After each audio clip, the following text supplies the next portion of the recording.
नमस्कार दोस्तों, मैं योगेंद्र मिश्रा आपका अपने YouTube चैनल पर स्वागत करता हूं। हमारी चर्चा लग्न पर चल रही है। आज हम बात करेंगे कर्क लग्न पर।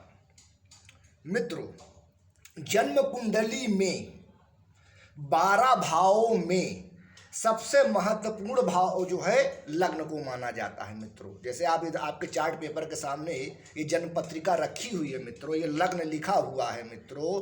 तो लग्न को जो है प्रथम भाव माना जाता है। पहला भाव, दूसरा भाव, तीसरा भाव, चौथा भाव, पांचवा भाव, छठा भाव, सातवां भाव, आपका आठवां भाव, नौवां भाव, 10वां भाव, 11वां भाव और आपका जो है ये 12वां भाव जो है मित्रों। लग्न जो है मित्रों हमारी जन्म कुंडली का आधार होती है। लग्न जो है जन्म कुंडली की आत्मा होती है। जैसे किसी भी वृक्ष के बिना फल की उम्मीद करना व्यर्थ है, उसी प्रकार लग्न के बिना जन्म कुंडली का फल कथन कहना व्यर्थ है मित्रों। कुंडली में आपके योगकारी ग्रह कौन से हैं, मारक ग्रह कौन से हैं और बाधक ग्रह कौन से हैं, यह सब हमको जो है लग्न से पता चलता है।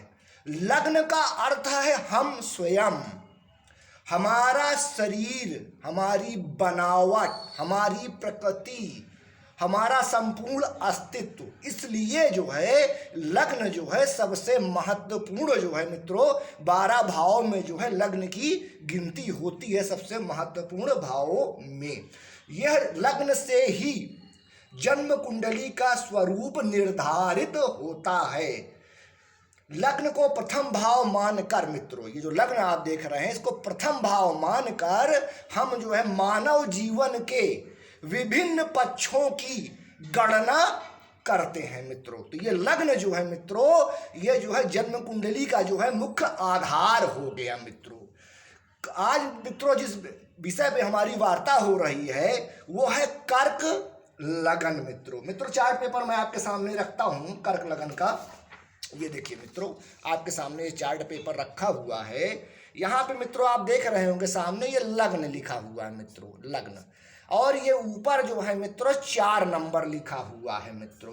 तो 4 नंबर का जो है क्या मतलब होता है, कर्क राशि। देखिए मित्रों आपके सामने चार्ट पेपर में ये रखा है और मैं ये बार बार आपको राशियों के बारे में इसलिए बताता हूँ, भावों के बारे में इसलिए बताता हूँ कि ये चीज़ आपको जो है बहुत अच्छी तरीके से जो है कंठस्थ हो जाए। अगर मैं इस चीज़ का बार बार आपके सामने नाम लूँगा तो आप उसको बहुत अच्छी तरीके से ग्रहण करेंगे मित्रों। तो देखिए मित्रों 4 नंबर जो है वो कर्क लगन, कर्क राशि को संकेत करता है और इनके ग्रह स्वामी होते हैं चंद्रमा देव। मित्रों आपके सामने है 4 नंबर, कर्क राशि और चंद्रमा। तो मित्रों ये आप देख रहे हैं लग्न लिखा हुआ है, 4 नंबर लिखा है यहाँ पे, तो इनके ग्रह स्वामी चंद्रदेव हो गए, यानी लग्नेश जो है वो चंद्रदेव हो गए मित्रों। अब क्या है, कर्क लगन का स्वामी जो होता है मित्रों वो चंद्रमा होता है। यह जल तत्व प्रधान लग्न है मित्रों। जो हमारी जो कर्क राशि होती है ये जल तत्व की जो है मित्रों यह राशि होती है और यह स्त्री जाति की जो है राशि होती है। यह राशि रात्रि में दिग्बली होती है मित्रों। यह कफ प्रकृति की होती है मित्रों। कर्क लगन वालों को जो है कफ संबंधित समस्याओं का जो है अपने जीवन में बार बार जो है सामना करना पड़ता है। इस राशि का प्रभाव मानव के वक्ष स्थल और गुर्दों में होता है मित्रों। जो हमारा मानव शरीर है इस राशि का जो प्रभाव आता है मित्रों वो हमारे वक्ष स्थल और गुर्दों में जो है होता है। इस लग्न के लोग मध्यम कद के गोल मटोल होते हैं मित्रों। इनके चेहरे पर तेज रहता है। लेकिन मित्रों एक थोड़ा सा इस लग्न में कमी आ जाती कि ऐसे लोग जो है अति भावुक होते हैं, क्योंकि लग्नेश जो हैं वो चंद्रमा हो गए, कर्क लगन के जो स्वामी हो गए वो चंद्रमा हो गए। तो चंद्रमा जो है वो हमारे मन का कारक है। तो मन संबंधित समस्याएं जो हैं कर्क लगन वालों को देखनी पड़ती है मित्रों। तो ये लोग जो है अति भावुक होते हैं और ये लोग जो है दूसरों की परवाह करते हैं, स्वार्थी नहीं होते हैं, और यह लोग जो दिल से सोचते हैं दिमाग से कम सोचते हैं। यह किसी का कष्ट देख नहीं पाते हैं। इनको पेट की समस्याएं बार बार आती हैं मित्रों। देखिए कर्क लगन वालों को कफ कोल्ड संबंधित समस्या और पेट संबंधित समस्याएं जो है इनको हमेशा परेशान करती है। इनको सबसे ज़्यादा मानसिक समस्याएं होती हैं, क्योंकि इनका जो लग्नेश है वो तो चंद्रमा हो गया भाई। कर्क राशि का स्वामी चंद्रमा, चंद्रमा मन का कारक, तो मन में जो है ऐसे लोगों के हमेशा जो है परेशानियां देखने को मिलती हैं। इनका वैवाहिक जीवन आम तौर पर अच्छा नहीं होता है। संतान की तरफ से इनको विरोध का सामना करना पड़ता है। निर्णय लेने में मित्रों कर्क लगन के लोगों को निर्णय लेने में इनकी भावनाएं जो हैं इनको परेशान करती हैं। इनमें कल्पना एवं कला की बहुत अच्छी शक्ति होती है। यह अपने मूल निवास के पास रहना ज़्यादा पसंद करते हैं। यह लोग आध्यात्मिक होते हैं। कर्क लगन वालों को प्रसिद्धि बड़े आसानी से प्राप्त होती है। इस लग्न के लोग बेहद मेहनती होते हैं, समाज में बेहद लोकप्रिय होते हैं। कर्क लगन के लोग अपने पत्नी से प्रेम करने वाले एवं उनकी बातों का पालन करने वाले होते हैं। यह दूसरे का दुख देख के तुरंत जो है पिघल जाते हैं, और छोटी छोटी बातें जो हैं इनको जो है मित्रों बेचैन करती हैं, क्योंकि ये लोग जो है मित्रों भावुकता इनके अंदर जो है वो ज़्यादा होती है मित्रों। तो देखिए मित्रों अभी मैंने जो है कर्क लगन के बारे में कुछ विशेष बातें जो हैं आपको बताई हैं। कर्क लगन के लोग जो है इस प्रकार के जो है उनकी जो है विशेषताएं जो है मित्रों होती है मित्रों। तो देखिए मित्रों आपके सामने जो है कर्क लगन का जो है जन्म कुंडली बनी हुई है मित्रों। तो कुछ विशेष बातें मैं आपको और बताना चाह रहा हूँ मित्रों। देखिए मित्रों जन्म कुंडली में हमारे ये 12 भाव होते हैं मित्रों। अब इन 12 भावों को आप बहुत अच्छी तरीके से समझ लीजिए। मैंने अभी एक और चार्ट पेपर लगाया है मित्रों, मैंने लिखा है। देखिए आपके सामने 12 भाव दिख रहे हैं, ये लग्न लिखा हुआ है, मैंने कोई नंबर नहीं लिखा है मित्रों। आप गौर से देखिए इसमें नंबर नहीं है।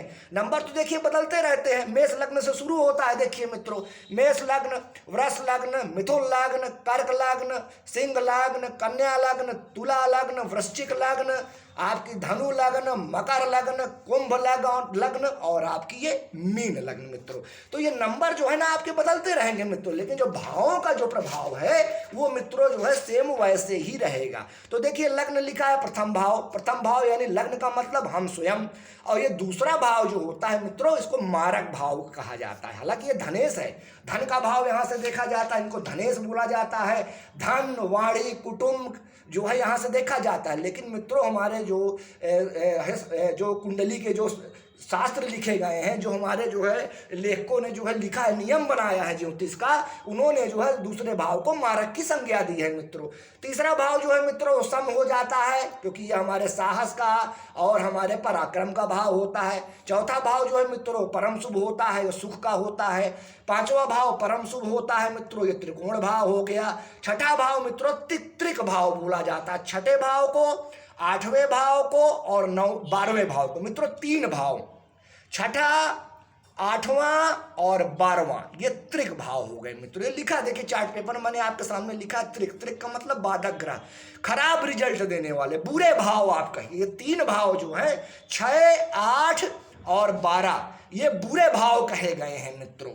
और आपका ये देखिए मित्रों 7वां भाव है। 7वें भाव से हमारा वैवाहिक जीवन देखा जाता है, हमारी पार्टनरशिप देखी जाती है। लेकिन हमारे शास्त्रों में जो है 7वें भाव को भी मारक भाव बताया गया है मित्रों। तो मारक भाव कौन कौन से? दूसरा भाव आपका हो गया और आपका ये 7वां भाव हो गया। और देखिए मित्रों ये आपका 8वां भाव आ गया, इसको त्रिक भाव भी बोलते हैं। और मित्रों ये प्रबल मारक भाव होता है।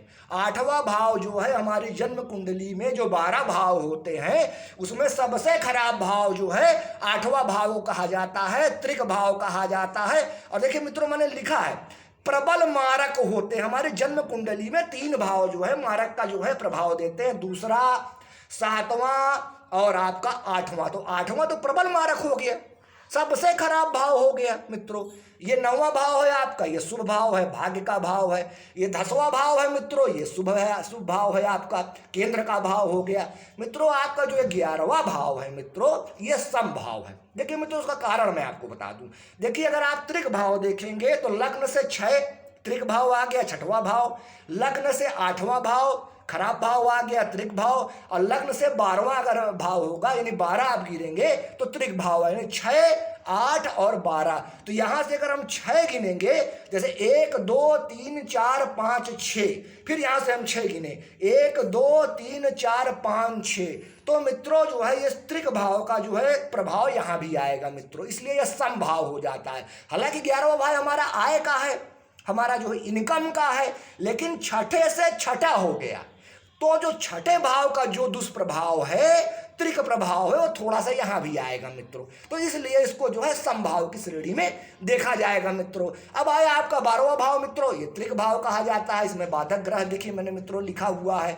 तो आपका 6, 8, 12 जो है त्रिक भाव हो गए, और आपके मारक भाव हो गए दूसरा भाव, 7वां भाव, और सबसे बड़ा मारक भाव होता है जो प्रबल मारक कह सकते हैं, डबल मारक आप कह सकते हैं, वो 8वां भाव हो गया, यानी सबसे खराब भाव हो गया। अब मित्रों देखिए, जैसे मैंने बताया छठे से छठा, यानी छठे से अगर गिनेंगे 1 2 3 4 5 6, और 1 2 3 4 5 6, तो छठे भाव का प्रभाव यहाँ आ गया। अब 8वें से जो है अगर आप गिनेंगे तो 8 भाव, यानी 1 2 3 4 5 6 7 8। अब फिर हम यहाँ से 8 गिने, 1 2 3 4 5 6 7 8, तो ये यहाँ पे मित्रों सम लिखा हुआ तीसरा भाव है। तो यहाँ का 8वें भाव का जो दुष्प्रभाव है वो थोड़ा सा मित्रों तीसरे भाव में आएगा, भावत भाव सिद्धांत के अनुसार। और देखिए मित्रों, जन्म कुंडली में, जन्म पत्रिका में नियमों की प्रधानता होती है। अगर नियमों को आप अच्छे से जान लेंगे और जन्म कुंडली में उनको लगाएंगे तो फलित जो है बड़े आराम से हो जाएगा। जीवन के जिस पक्ष के बारे में आप गणना करना चाहेंगे मित्रों, वो जो है आपको बड़े आसानी से हो जाएगा मित्रों। तो ये बताना आपके लिए अति आवश्यक था।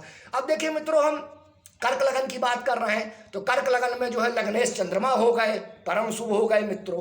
दूसरे भाव में जो है मित्रों आपके आते हैं सूर्य नारायण भगवान, क्योंकि दूसरे भाव में 5 नंबर लिखा हुआ है, तो ये सिंह राशि हो गई। तो दूसरे भाव का कारकत्व जो है वो सूर्य नारायण भगवान को मिलेगा मित्रों।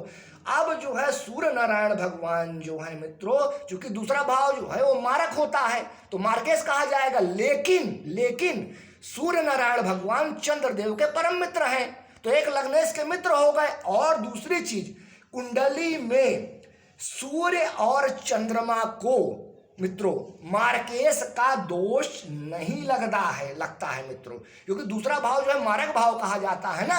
लेकिन सूर्य और चंद्रमा जो है मित्रों, जो है ये जो है सृष्टि के आधार है। हमारी सृष्टि सूर्य और चंद्रमा के तो थ्रू जो है मित्रों चल रही है, तो इसलिए सूर्य और चंद्रमा को जो है मार्केश का दोष नहीं लगता है, क्योंकि कुंडली की जो जान है वो हमारा लग्नेश हो गया, सूर्य हो गया, चंद्रमा हो गया, ये तो पूरी शक्ति हो गई कुंडली की मित्रों।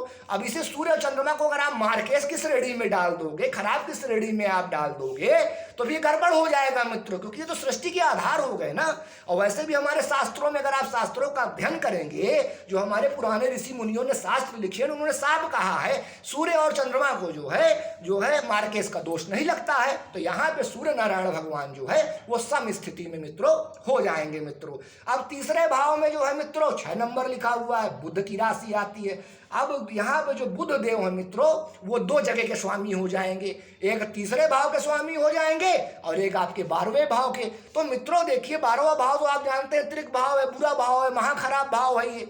तो ये 12वें भाव यानी खराब भाव के जो है स्वामी हो गए। और तीसरा भाव जो है 8वें से 8वां मित्रों, 1 2 3 4 5 6 7 8, 8वां भाव सबसे खराब कहा जाता है। अब अगर 8 से 8 गिनेंगे, यानी भावत भाव सिद्धांत के अनुसार, तो 1 2 3 4 5 6 7 8, तो यहाँ भी जो है मित्रों इस घर का यानी 8वें घर का जो दुष्प्रभाव है मित्रों वो यहाँ भी आ जाएगा। तो इस कुंडली में जो है बुध जो है मित्रों प्रबल मार्केश हो जाएंगे मित्रों। बुध जो है सदैव जो है बुरा फल देंगे।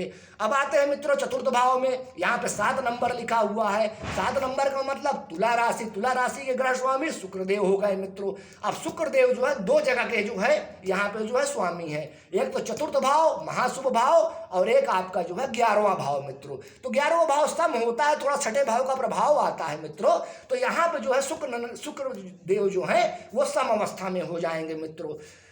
5वां भाव जो होता है वहाँ पे 8 नंबर लिखा है, वहाँ के स्वामी मंगल हो गए। और 10वां भाव जो हमारे केंद्र का भाव है, बहुत शक्तिशाली भाव है, वहाँ पे 1 नंबर लिखा है। तो मेष राशि हो गई, तो वहाँ के भी स्वामी जो है मंगल देव हो गए।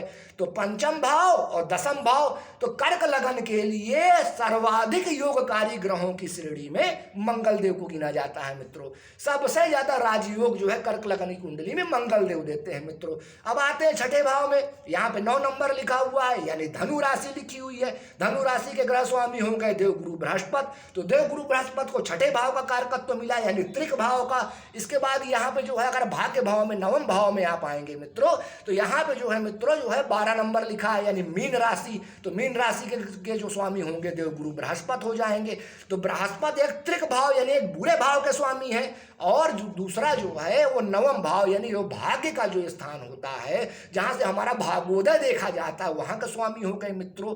तो जो है देव गुरु बृहस्पति को जो है छठे भाव का जो दोष है, त्रिक भाव का जो दोष है मित्रों, वो समाप्त हो जाएगा या कम मात्रा में हो जाएगा। तो देव गुरु बृहस्पति जो है विशेष राजयोगकारी हो जाएंगे। तो चंद्रमा लग्नेश, पंचमेश और दशमेश मंगल और भाग्येश बृहस्पति इस जन्म कुंडली के लिए विशेष राजयोगकारी हो जाते हैं मित्रों। अब आज बात आती है मित्रों 7वें भाव में, जो वैवाहिक सुख का होता है। यहाँ पे 10 नंबर लिखा है। 10 नंबर का मतलब मकर राशि। तो मकर राशि के जो ग्रह स्वामी हो गए वो शनिदेव हो गए। तो शनिदेव जो है 7वें भाव के भी स्वामी हो गए। और ये 8वां भाव आप मित्रों देख रहे हैं, यहाँ पे 11 नंबर लिखा हुआ है। तो 11 नंबर का मतलब कुंभ राशि। अब कुंभ राशि के जो ग्रह स्वामी हो गए मित्रों वो शनिदेव हो गए। अब शनिदेव जो है जो 7वां भाव है मित्रों, ये हमारा मारक भाव है। देखिए मित्रों, ये मैं आपके सामने पहले बताया हूँ चार्ट पेपर में, 7वां भाव मारक है। और जो 8वां भाव है वो त्रिक भाव भी कहा जाता है और प्रबल मारक भाव भी कहा जाता है, या डबल मारक भाव आप कह लीजिए। सबसे खराब भाव होता है मित्रों।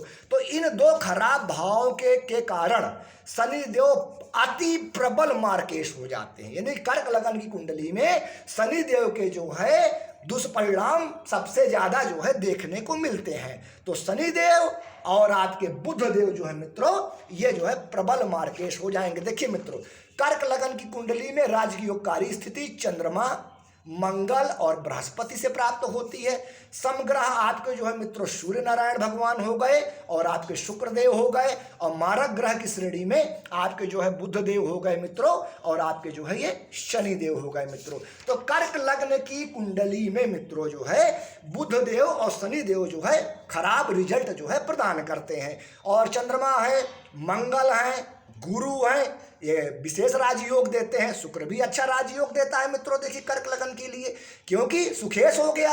और चतुर्थ भाव में इनकी जो है मूल त्रिकोण राशि यानी तुला राशि पड़ रही है, तो यहाँ का ज्यादा फल देंगे मित्रों। मैं एक चीज आपको बता दूं मित्रों जन्म कुंडली के बारे में। देखिए मित्रों, थोड़ा सा रह गया था, ध्यान से मिस हो गया था। ये लग्न लिख रहे हैं मित्रों, ये जो लग्न लिखा है ये केंद्र का भाव होता है मित्रों, सबसे शक्तिशाली भाव होता है। इसके बाद ये चतुर्थ भाव जो आप देख रहे हैं ये भी केंद्र का भाव होता है मित्रों। बहुत जितने केंद्र के भाव हैं ये सब शक्तिशाली भाव होते हैं। इसके बाद आपका ये 7वां भाव आ जाता है मित्रों, ये भी केंद्र का भाव कहा जाता है, ये भी बहुत शक्तिशाली होता है। और सबसे जो है केंद्र के भाव में सबसे जो शुभ भाव केंद्र का देखा जाता है वो 10म भाव को देखा जाता है मित्रों। तो ये भी केंद्र भाव हो गया, यानी पहला भाव केंद्र का हो गया, चतुर्थ भाव केंद्र का हो गया, 7म भाव केंद्र का हो गया, और आपका ये 10म भाव केंद्र का हो गया मित्रों। अब देखिए मित्रों, त्रिक भाव कौन से हो गए? छठा भाव आपका हो गया, आपका 8वां भाव हो गया या 12वां भाव हो गया। मतलब खराब रिजल्ट, खराब स्थान, खराब रिजल्ट देने वाले। अगर आपके लग्नेश चंद्रमा, आपके लग्नेश चंद्रमा अगर यहाँ पे छठे भाव में, 8वें भाव में और 12वें भाव में आके बैठ जाएं, तो मित्रों ये आप मान के चलिए कि कुंडली कमजोर हो गई। ऐसे व्यक्ति को स्वास्थ्य से लेके संबंधित जो है समस्याओं का सामना करना पड़ेगा अगर 6, 8 और 12 में अगर चंद्रदेव बैठ गए। और ऐसे में क्या होगा, अगर चंद्रमा पीड़ित हो जाएगा तो आपका मन भी पीड़ित हो जाएगा मित्रों। तो इस चीज को चेक कर लेना चाहिए। देखिए मित्रों, ये मंगल है, कर्क लगन कुंडली में जो मंगल देव होते हैं वो सबसे बड़े राजयोगकारी होते हैं। अब मंगल देव अगर त्रिक भाव में आ गए, यानी छठे में बैठ जाएं, 8वें में बैठ जाएं और 12वें भाव में बैठ जाएं, तो मित्रों सारा रिजल्ट गड़बड़ हो जाएगा मंगल का। क्योंकि मंगल जो है वो कर्म के कारक हो गए, नौकरी के कारक हो गए, सौभाग्य के कारक हो गए, विद्या के कारक हो गए। क्योंकि पंचम भाव जो है हमारा विद्या का होता है, पंचम भाव हमारा सौभाग्य का होता है मित्रों, हमारी शिक्षा का होता है, नौकरी का होता है।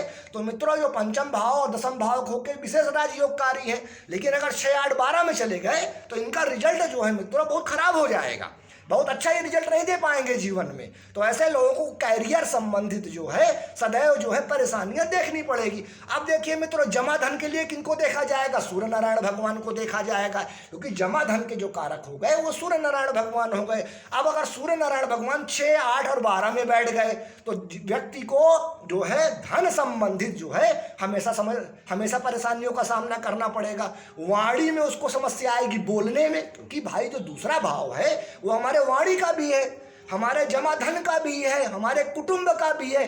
तो ये जब 6, 8 या 12 में बैठ जाएंगे तो आप ये मान के चलिए कि इन तीनों पक्षों से जो है आपको जो है समस्या आएंगी मित्रों। तो इस चीज को चेक कर लेना चाहिए। अब देखिए मित्रों, शुक्रदेव को आप देखिए, शुक्रदेव जो है चतुर्थ भाव के यानी सुख भाव के कारक हो गए और आपके आय भाव यानी 11वें भाव के कारक हो गए मित्रों।